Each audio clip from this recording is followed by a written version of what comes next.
បាទវាសួរបបងប្អូនទាំងអស់គ្នាបាទនេះជាថវិកាដែលបងប្អូនចូលរួមជាមួយខ្ញុំបាទក្នុងការចូលរួមលេខទុកដល់គ្រួសារក្មួយៗដែលបានរងគ្រោះលេខទូកនៅឯភូមិកោះចម្រើនបាទឃុំកំពង់ភ្នំស្រុកដែកបាទខេត្តកណ្ដាលបាទខេត្តកណ្ដាលហើយថវិកាទាំងអស់នេះខ្ញុំបានយកមកជូនដល់ដៃម្ដាយឪពុករបស់ជនរងគ្រោះក្មួយៗទាំង11អ្នកនោះហើយបាទអញ្ចឹងបងប្អូនទាំងអស់គ្នា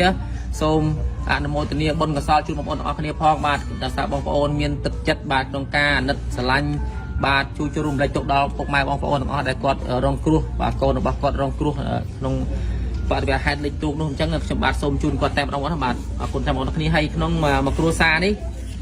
ជូនគាត់បានគ្រួសារក្មួយដែលបានទទួលមរណភាពហ្នឹងគឺមួយគ្រួសារយើងជូនគាត់បាន2 លាន 3 សែនមកណា2 លាន 3 សែនចំនួន11គ្រួសារបាទអរគុណចាំបងប្អូនអរគ្នាបាទហើយក្មេងៗនេះបងប្អូនក្មេងៗជាធម្មតារត់ដងមកឃើញតែ4 នាក់តែពិតក្មេងៗមាន5 នាក់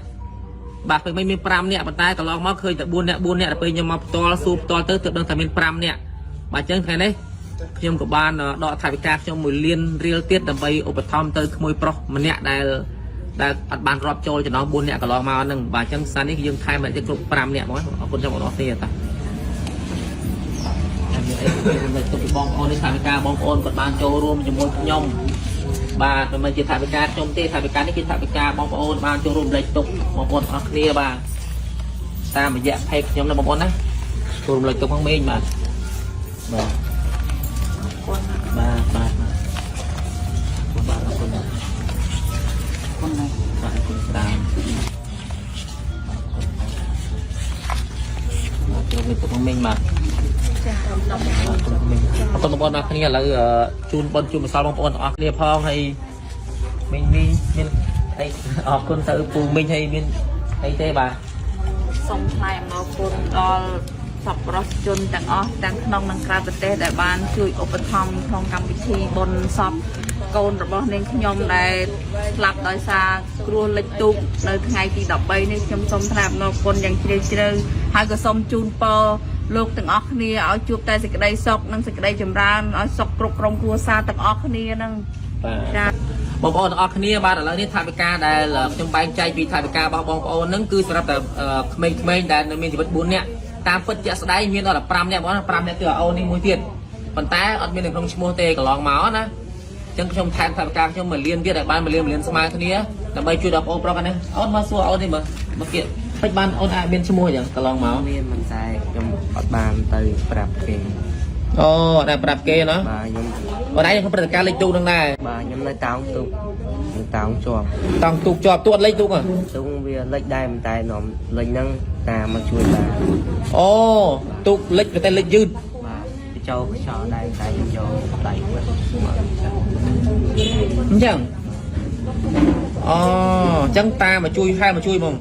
តែមានតែទូរស័ព្ទបានទៀតអញ្ចឹងបានទូកមិនលេខផ្លឹបហ្មងអញ្ចឹងទូកមិនបងលេខច្រាប់ភ្លាមប៉ុន្តែមិនចង់តែទូរស័ព្ទបានសាប់ខ្ញុំចូលទឹកដែរមិនតែវាបានមកតែវាអត់ចូលបានទូកលេខផ្លឹបវាមិនលេខផ្លឹបមកទេបើនៅគូតខ្លះមែនទេបាទបងឯងនៅលើគូតទូកហ្នឹងតែទូរស័ព្ទបានទៀតតែអង្ការតែបានតែ2ម៉ាត់អូអ៊ំមិនទៅយកបាទ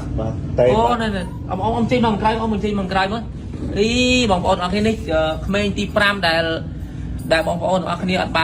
បានស្គាល់ដឹងតែក្មេងដែលនៅរស់4 នាក់តែប៉ុតនេះអូននេះមួយទៀតនៅលើទូកណានេះខាងហេតុយកចៅហ្មងចេះតាមដំបូងអត់គេគាត់អត់បាញ់យកបងទេ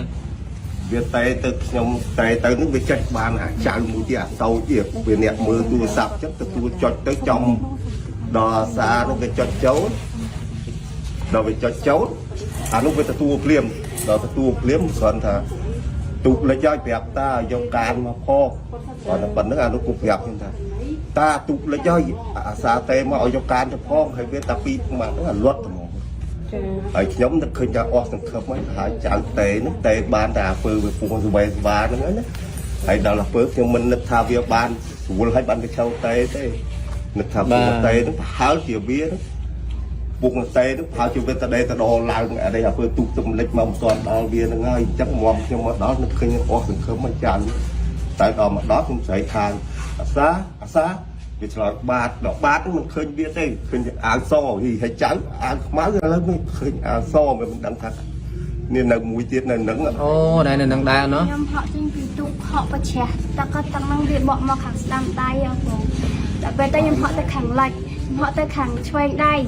ហើយទឹកហ្នឹងវាបកមកខាងស្ដាំដៃវាហូរមកខាងស្ដាំដៃហើយទូកហ្នឹងវាកន្លាប់ទៅខាងស្ដាំដៃចូលទៅទឹកហ្នឹងក៏វាបកខ្ញុំឲ្យមកទើលើទូកហ្នឹងវិញ អូបងប្អូនទាំងអស់គ្នាបញ្ជាក់ជាទៀតក្នុងចំណោម4នាក់ដែលបងប្អូនឃើញថានៅមានជីវិតហ្នឹងគឺជាសិស្សដែលមករៀននោះណាមករៀនបាទលេខទូចំណេះបងប្អូនប្រុសខាងនេះគាត់បើកលម៉គាត់នៅក្នុងព្រឹត្តិការណ៍ហ្នឹងដែរប៉ុន្តែពេលហ្នឹងគាត់មិនមែនទៅរៀនទេគាត់ក៏សិស្សដែរក្មេងហ្នឹងគឺសិស្សហើយគាត់ថាពេលហ្នឹងខ្លួនឯងមិនមែនទៅរៀនទេគឺបើកលម៉មែនទេបាទខ្ញុំបញ្ជាក់បងប្អូនបានច្បាស់បាទឥឡូវពូថែមតែការពូផ្ទាល់ខ្លួនជូនបងប្អូនហ្នឹងមកលៀនដែរណាអូនណា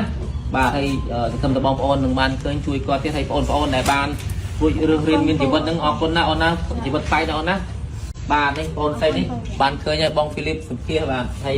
ចំណែកឯលោកអ៊ំហើយនឹងបងប្រុសនេះគឺថាក្មួយហ្នឹងគឺថាគាត់នៅមានជំងឺគាត់ខ្សោយគាត់ស្លន់ហ្នឹងណាចាឥឡូវគាត់មកអត់បានអញ្ចឹងពូហើយនឹងយាយមកជំនួសបាទអញ្ចឹងជូនមកលៀនថវិកាបងប្អូនដែលបានចូលរួមតាមយៈខ្ញុំបាទអរគុណច្រើនបាទបងប្អូនទាំងអស់គ្នានេះហើយបាទទន្លេដែលក្មួយរងគ្រោះលិចទូកមុនហ្នឹងគឺជាស្រុកម្ដាយក្មេកខ្ញុំតែម្ដងបាទឥឡូវនេះខ្ញុំបានយកថវិកាមកជួយដល់គ្រួសារជនរងគ្រោះហើយ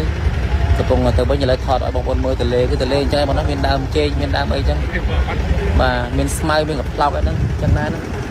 គាត់ថាពេលដែលក្មួយហ្នឹងគាត់ភ័យទៅគាត់មិនដឹងសវេសបាទៅណាមួយយប់ផងនេះគឺមានវាលស្រឡះអញ្ចឹងណាវាលស្រឡះអញ្ចឹងបាទចេញមកគល់គ្នាណាវាលស្រឡះអញ្ចឹងហើយនេះដតូចអញ្ចឹងទេតែដប៉ុណ្្នឹងគ្នាហ្នឹងគាត់ថាដនេះនឹងថ្មីបាទនេះបាទប៉ុណ្្នឹងបាទអញ្ចឹងឯងបាទហើយទឹកទន្លេចេះមកណាទឹកទន្លេអញ្ចឹងទន្លេនឹងខែប្រាំងជីបានខែប្រាំងជីបានតែចាំម៉ែក្មេងខ្ញុំនៅកោះចម្រើននឹងហើយបងប្អូនជនរងគ្រោះទាំងអស់នៅកោះចម្រើននឹងឯងបាទដោយមិញបងប្អូនបានឃើញហ្នឹងគឺគាត់មកជុំគ្នានៅក្រុមផ្ទះម៉ែក្មេងខ្ញុំហ្នឹងណាបាទនៅលើទឹកទន្លេនេះមានកំប្លោកអីចឹងប៉ុន្តែពេលហ្នឹងយប់ហើយបងប្អូនរាវរមិនឃើញឬក៏ស្លន់មិនហ្នឹងគាត់ភ័យគាត់រមិនឃើញបងប្អូនណាគាត់នៅស្មារតីរឿងហ្នឹងគាត់រាវទៅប៉ះកំប្លោកប៉ះអីចឹងទៅគាត់បានរស់រានមានជីវិតអរគុណបងប្អូនទាំងអស់គ្នាសម្រាប់ការទស្សនាវីដេអូនេះបាទអរគុណច្រើន